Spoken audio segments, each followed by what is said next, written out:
I wanted to talk about, I think it's Jahi McMath, this young girl, this 13-year-old girl who went to the hospital to have her tonsils out, and somebody screwed up something, and she's now brain dead. She was declared brain dead a couple of weeks before Christmas, and her parents want to keep her body, or keep her, I mean, depending on how you look at this, want to keep her alive, which is possible with a feeding tube and a ventilator, as long as possible, presumably in the hopes that she will just like suddenly wake up or something. But maybe they just, want to keep her there. I'm not inside their minds, and they haven't, to the best of my knowledge, provided any great details in their thinking. The Terry Schiavo Foundation has gotten involved in this and says that they should be allowed to keep her alive. The hospital is saying basically she meets the California state definition of dead. She is a dead person. And so they should not have to engage in any further medical services for her because she's dead. And this is, apparently, now here's the problem.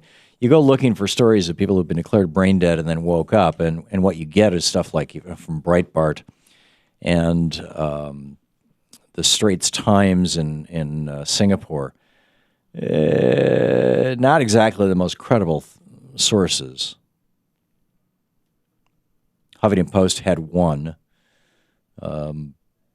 This woman had done a massive overdose, and then she woke up. This is very, very rare. But she had not been through all the tests that this girl has been through. So, but what it's coming down to is, or what I think it's going to come down to, and this is where it gets really tough, is. Oh, that's sweet. Sue Nethercutt just sent me a Happy New Year with a logo. Hi, Sue. Thank you for that. In our chat room, you can drop in and say hi over at thomhartmann.com. It's free. In any case, where this is going to come down, I think, is should the hospital have the authority or the power to say, this girl is dead, we're going to turn off the machines, when the parents don't want them to. And the parents are talking about, we will transport her to a facility that will care for her. Now, I'm sure that facility will care for her at quite a price, and because this is a 13-year-old girl who went in to have her tonsils removed, and she's now brain dead, I'm guessing that there's some significant money at play here. That the facility that would care for this girl or for her body, however you want to describe it, is going to make some serious bucks. I mean, what a lifetime of caring for basically a dead person. So on the one hand, is that right? That the hospital should be able to say, she's dead. Sorry, see you later. We're sending her to the coroner. Or should they have just done that in the ER and never involved the parent? I don't know how this all played out. Or should the family be able to say, we're going to do it our way, and if we can get a court to award us a damage settlement from presumably the insurance company from the hospital, that's going to be enough to keep our daughter alive for years or weeks or months, whatever their intention is, we're going to do that.